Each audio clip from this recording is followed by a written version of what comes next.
Alors bonjour à toutes et tous. Je suis Arnaud Saint-Martin, député de la Seine-et-Marne, du groupe La France Insoumise, Nouveau Front Populaire.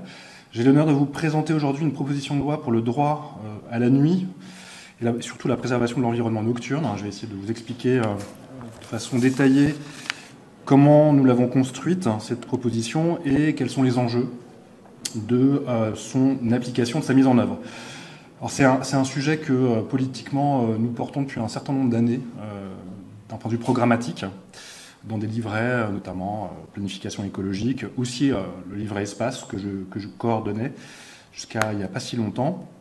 Et là, l'idée, c'était de mettre en œuvre un certain nombre de mesures pour mettre en œuvre et renforcer la lutte contre la pollution lumineuse. Alors, ça ne s'imprime pas dans le titre de la proposition, qui se veut en fait positive. On préserve l'environnement nocturne, ce qui est un petit pas de côté, mais qui est important aussi. C'est-à-dire qu'on peut y arriver. Enfin, si on est en lutte contre la pollution lumineuse, on aurait l'impression que la bataille est déjà perdue. En fait, non, en vérité, il y a des marges d'action que je vais essayer d'expliquer. C'est un enjeu qui est majeur, qui est massif, à bien des égards. Il y a un certain nombre de points que je vais détailler pour l'expliquer. C'est un enjeu d'abord d'observation. Ne serait-ce que l'accès à la voûte céleste, à la nuit. On le sait, et c'est un constat qui est fait d'année en année. On perd l'accès aux étoiles. 39% de la population mondiale n'est plus en mesure de voir la Voie lactée la nuit. D'ailleurs, quand on la voit, c'est presque surprenant. On a perdu cette connexion évidente avec le cosmos. Et ce taux s'élève à 60% en Europe et 80% en Amérique du Nord. L'accès à la voûte céleste et plus précisément à la Voie lactée. Si aujourd'hui un enfant naît dans un endroit où il peut voir 250 étoiles, ce qui est déjà pas énorme, dans une zone protégée, on serait plutôt à 2000, 2500, 3000 étoiles. À 18 ans, au même endroit, il n'en verra que 100. Donc vraiment là, on est dans une tendance qui est mortifère s'agissant de l'accès au ciel et à la nuit. C'est un enjeu aussi et qui passe un peu à la trappe. On l'envisage souvent sous l'angle de l'astronomie, mais c'est un enjeu pour la biodiversité, les espèces animales qui vivent la nuit. Les chauves-souris sont souvent citées, mais c'est aussi les insectes. 2000 milliards d'insectes seraient tués par an en France par les éclairages publics. Et entre 100 millions et 1 milliard d'oiseaux aux États-Unis à cause des collisions avec des bâtiments éclairés. Donc là aussi, on a une hécatombe qui est littéralement produite par l'éclairage, par la pression anthropique de l'éclairage artificiel. C'est un enjeu sanitaire aussi pour la santé humaine. On a besoin de la nuit, on doit dormir. Et on voit bien aussi qu'il y a une espèce de prédation qui est organisée s'agissant de la pression sur la nuit. Or, on a vraiment besoin de dormir avec un niveau de sommeil satisfaisant qui fait fonctionner le corps. Et si on enraye ces cycles naturels, les cycles du sommeil, eh bien ça perturbe le fonctionnement du corps humain, ça crée du stress, ça perturbe la production de mélatonine. Bref, toute une série de fonctions naturelles qui sont attaquées, ravagées par la nuit. Et par moments, en fait, c'est pas comme si on pouvait lutter contre.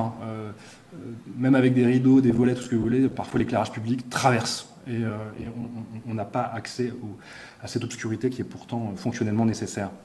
C'est aussi, et ça a été largement discuté, c'était pendant le monde d'après, les spéculations sur le monde d'après, on a commencé à découvrir que quand les activités s'arrêtaient, et l'éclairage aussi s'arrêtait, eh bien on pouvait redécouvrir la nuit, mais on a découvert aussi avec la tension sur les consommations énergétiques que ça coûtait très cher d'éclairer la nuit. Parfois d'ailleurs de façon complètement irrationnelle, avec des niveaux de luminosité incontrôlés.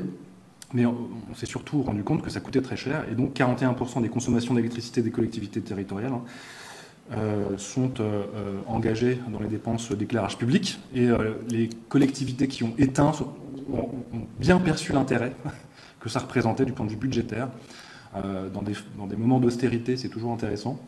Donc de nombreuses communes ont éteint. Alors ça peut être une extinction totale ou partielle. Elle peut être par moments cadencée, etc. Mais en tout cas, on s'est rendu compte que ça pouvait présenter un intérêt économique majeur, mais avec des effets rebonds que je vais évoquer.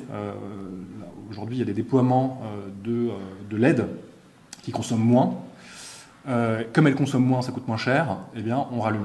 Là, il y a un effet rebond qui n'était pas forcément désirable, sur lequel on pourra échanger si vous le voulez. En tout cas, il y a un enjeu énergétique aussi qui est important, de sobriété énergétique, et la préservation de l'environnement nocturne, finalement, accompagne cette discipline de la sobriété énergétique qui, nous semble-t-il, est plus que nécessaire. Enfin, il y a un enjeu qui est intéressant aussi à discuter, puisque ça fait partie des arguments qui sont opposés à l'extinction, totale ou partielle, c'est les enjeux sécuritaires, d'atteinte à la sécurité personnelle ou collective dès lors qu'on éteint. En vérité, et pour avoir beaucoup échangé avec les services de police nationale, municipale, dans ma circonscription en Seine-et-Marne, mais au-delà aussi, il n'y a pas de corrélation entre l'extinction et une augmentation des problèmes de sécurité, par exemple des cambriolages. Alors, en fait, les statistiques sont tout à fait claires. Les cambriolages, c'est la journée, quand les gens partent bosser. Ça a été complètement établi. Donc là aussi, il y a tout un enjeu de sécurité qu'il faut envisager. Je sais que ça fait partie des arguments qui sont opposés à l'extinction. Mais partout, et j'ai pu le constater en discutant avec des maires, y compris dans des grandes villes, dans ma circonscription, il y a Damary-les-Lys qui est éteint. En dehors peut-être des voies les plus empruntées jusqu'à 1h du matin. Donc ces villes ont éteint. Et on ne peut pas dire qu'il y a eu de problème de sécurité. Donc là aussi, il y a quelque chose d'intéressant à travailler, finalement, dans cette proposition. Alors, cette proposition de loi, donc, elle est précédée d'un exposé des motifs que j'ai voulu le plus robuste du point de vue de la science. Donc j'ai beaucoup cité les astrophysiciens, les spécialistes de biodiversité, les biologistes. Pour essayer de consolider, je vous expliquerai aussi la démarche de construction de cette proposition. Et à la fin, vous avez un certain nombre d'articles, il y en a 8, qui envisagent de façon assez extensive ce cadre que nous essayons de poser. Donc là, je cite simplement les articles, mais si ça vous intéresse, je pourrais les déplier. Il y a un premier article qui crée des trames noires sur le territoire et qui rend davantage robuste d'un point de vue juridique et d'application et de mise en œuvre le concept de trame noire qui s'est imposé peu ou prou dans l'émaillage du territoire au niveau local. L'article 2, il élargit les catégories d'établissements soumis aux critères de réduction de la pollution lumineuse. Là, il y avait un trou dans la raquette de l'arrêté de 2018. Beaucoup d'établissements de surface, les parkings de supermarchés par exemple, échappaient à l'arrêté. Donc toutes ces installations classées pour la protection de l'environnement, là on vise à élargir le périmètre d'application pour que, par exemple, des plateformes logistiques arrêtent d'éclairer les étoiles. Et là aussi, si on regarde de près, par moment, en fait, on a une dépense qui est complètement déraisonnable. Et donc, on essaye d'être beaucoup plus contraignant sur ces extinctions. Et j'en ai discuté d'ailleurs aussi en circonscription. J'ai de plus en plus de plateformes qui s'installent au nord de Melun. Et en fait, ils n'avaient pas du tout intégré cette dimension-là. Ils allumaient par principe, pour des raisons de sécurité, mais en fait, pas vraiment. Je pourrais y revenir si vous voulez. Mais là aussi, dans le problème de l'application des mesures qui ont été édictées dans le cadre de l'arrêté de 2018, en fait, il y a une méconnaissance des acteurs qui travaillent la nuit aussi, qui est importante. Et la police du maire aussi. Donc ça, c'est un autre point que je pourrais aborder. L'article 3, bon là, je sais que ça va susciter un grand débat, c'est l'interdiction des panneaux publicitaires lumineux. Il y a eu des propositions en ce sens-là, je pense à la proposition de loi de Delphine Batho, dont je reprends en fait les grandes lignes. Moi, elle me semble aller dans le bon sens. Je sais qu'elle a été torpillée, hélas, en commission. Pour moi, c'est vraiment une régression, ce type d'installation et de l'aveu général. Quand on questionne, y compris d'ailleurs les commerçants à qui parfois on impose des panneaux lumineux derrière leur vitrine, ils n'ont pas toujours le choix. Ils reconnaissent que c'est complètement irrationnel. J'ai le cas juste à côté de chez moi d'une pharmacie qui a son panneau lumineux qui affiche parfois des médicaments pour lutter contre le manque de sommeil. On se dit, on marche un peu sur la tête. Donc là, on assume une proposition qui va dans ce sens. L'article 4, il est un peu plus technique. Il modifie l'intensité, la température, la durée d'éclairage, la densité et l'orientation des flux de l'éclairage extérieur autorisé. Donc là, c'est plus technique. Et on abaisse le seuil qui était auparavant de 3000 Kelvin de luminosité, de température. Là, on abaisse à 2700. Ça a été travaillé avec les associations qui sont spécialistes de ces questions. c'est beaucoup plus adapté. Et là, l'important aussi, c'est la direction du faisceau lumineux, et parfois aussi l'intensité lumineuse, parce que là, je m'en suis rendu compte, certaines LED sont particulièrement bleues, particulièrement mal déployées, avec beaucoup de points lumineux, et ce qui rend non seulement l'éclairage très inefficient, mais en plus une perte d'énergie et une augmentation des faisceaux qui est préjudiciable à tout ce que j'évoquais tout à l'heure, notamment les insectes, etc., qui se regroupent sur ces panneaux, notamment l'été. Et là, il faut agir sur la contrainte proprement technique. Et là, c'est les services techniques des municipalités ou autres qui doivent se saisir de cet article, si, dans l'hypothèse que tout ça est appliqué. L'article 5, il désigne l'Office français de la biodiversité comme autorité de police administrative, pour accompagner le contrôle de ces installations lumineuses. Donc là, pour nous, c'est important, parce qu'on a affaire à des spécialistes, des ingénieurs, qui connaissent bien ces questions-là, qui suppléeront aux services des collectivités territoriales, techniques, etc., qui ont la charge d'appliquer la police du maire, en l'occurrence. Et on voit bien que là, il y a un manque de contrôle. Et on le renforce par des agents dont c'est la compétence. L'article 6 permet le contrôle citoyen des installations lumineuses par des systèmes de QR code ou autres. Et là, on s'est rendu compte, en discutant notamment avec les bénévoles de France Nature Environnement, que c'était difficile de contrôler en fait la luminosité des panneaux. C'est pas toujours évident. Et y compris d'ailleurs pour les services qui déploient. Souvent d'ailleurs, c'est même pas les services qui déploient, c'est des entreprises à qui on délègue une compétence en la matière. Et là, par des systèmes de flash, on pourrait voir exactement d'où vient la source lumineuse, comment ça a été déployé, réglé, l'intensité en Kelvin, enfin bref, les paramètres techniques, parce qu'on se rend compte que par moment, en fait, c'est défaillant du point de vue de l'information. L'article 7 impose la mise en conformité des installations lumineuses avec la loi existante avant 2027, 1er janvier 2027, donc c'est ambitieux et ça doit l'être. Et l'article 8, traditionnellement, gage la proposition de loi. Donc ça, c'est pour le cadre de cette proposition.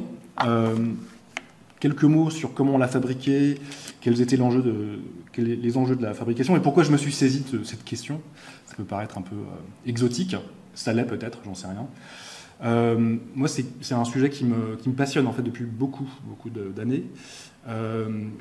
En dehors de l'Assemblée et de mes travaux de sociologue des sciences, je suis aussi astronome amateur. C'est une culture scientifique qui me passionne et ça fait depuis des années que je mesure par moi-même partout où je vais. J'ai un petit boîtier qui me permet de mesurer l'intensité lumineuse et de mesurer surtout la qualité du ciel nocturne. Donc c'est des choses qui m'intéressent beaucoup et qui intéressent beaucoup les astronomes amateurs que je côtoie par ailleurs dans mes moments de loisirs quand j'en ai. Donc il y a une espèce de souci un peu existentiel, quoi. Ça fait depuis un certain nombre d'années que j'ai compris que c'était important de lutter sur ces questions-là. Et par ailleurs, quand on pose la question, et autour de nous, quand on a fait ce travail d'élaboration de cette proposition de loi, on s'est rendu compte que ça intéressait beaucoup, la question de sauver la nuit. C'est pas simplement les astronomes amateurs, c'est les gens qui travaillent sur les chauves-souris, sur les insectes, sur la flore. Bref, donc tout ça vient de cette sensibilité que je qualifierais de naturaliste, y compris pour le cosmos. Cette proposition de loi avait commencé à être élaborée, travaillée en coulisses depuis un certain nombre de mois aussi, voire d'années, par mes collègues François Picmal, Carlos Martins Bilango, Manon Meunier, Bastien Lachaud. Et donc je me suis greffé à l'équipe. C'est la première chose que j'ai faite, pour tout dire, quand je suis arrivé au mois de juillet. J'ai relancé cette proposition de loi qui aurait dû être déposée, mais elle n'était pas complètement consolidée, mais elle devait être déposée avant la dissolution.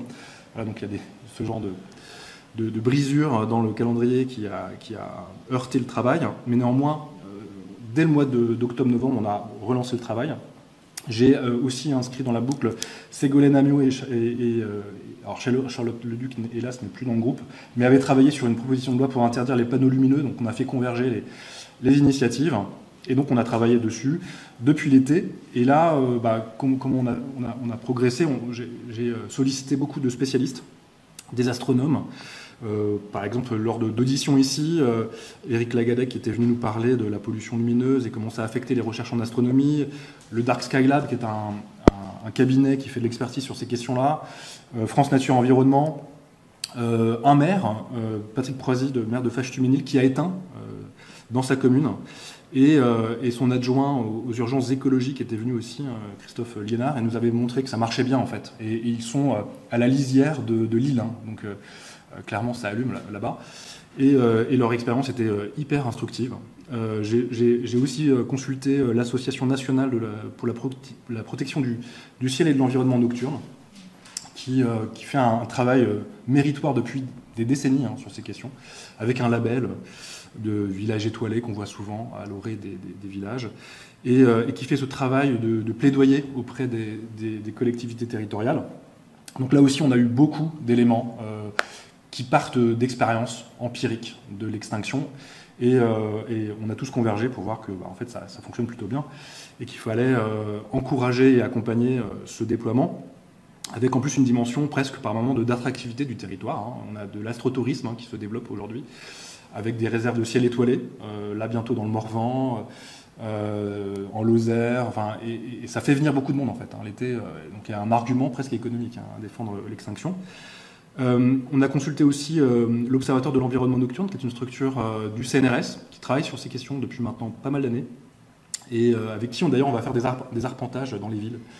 Alors à Paris notamment, Ville Lumière, ce qui est un peu contre-intuitif, mais pour montrer à quel point en fait on n'a plus du tout accès au ciel, depuis trop longtemps, et voir à quel point ça attaque, y compris la biodiversité dans la ville. Donc l'Observatoire de l'environnement nocturne, notamment avec Samuel Chaléa, qui est le spécialiste de cette question, qui a publié des bouquins importants sur la perte de la nuit. Donc ça, c'est et aussi des collègues du CNRS, etc. Donc ça, c'est les experts qu'on a sollicités, donc des experts, vraiment des scientifiques, qui travaillent la nuit, qui travaillent sur la nuit, qui travaillent pour protéger la nuit, des acteurs locaux, des élus aussi, qui ont mis en place des mesures d'extinction et qui nous ont expliqué à quel point ça marchait bien.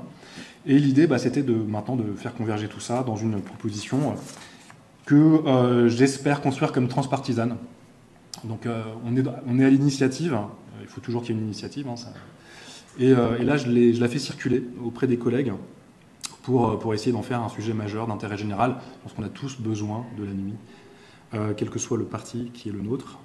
Néanmoins, il y a peut-être des groupes dans l'hémicycle que j'irai pas solliciter, parce que j'ai des principes qui néanmoins transcendent cet accès au ciel comme sujet d'intérêt général. Donc j'irai pas voir le RN ni l'UDR, je le dis comme ça. Néanmoins, je pense qu'ils bénéficieront de notre proposition de loi si elle est adoptée. Là, l'objectif, c'est l'appel aux signatures.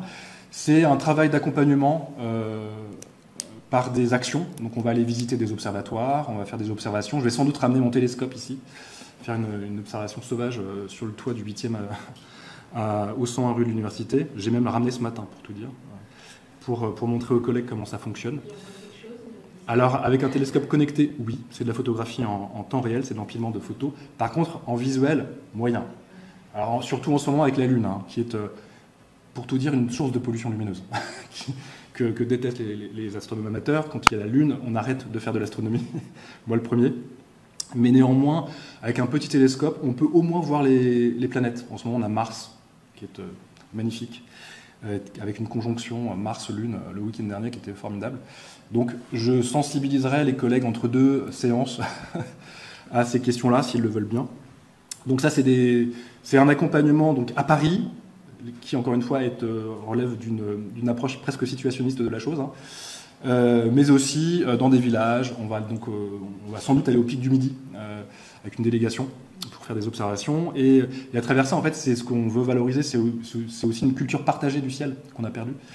Et moi, je suis assez convaincu de la pertinence de la chose, parce qu'à un moment donné, ça transcende beaucoup de clivages et ça nous rapproche d'une espèce de commune humanité face au vertige que constitue la perception du cosmos. Et ça, c'est quelque chose que je veux défendre aussi politiquement. Donc on en est là.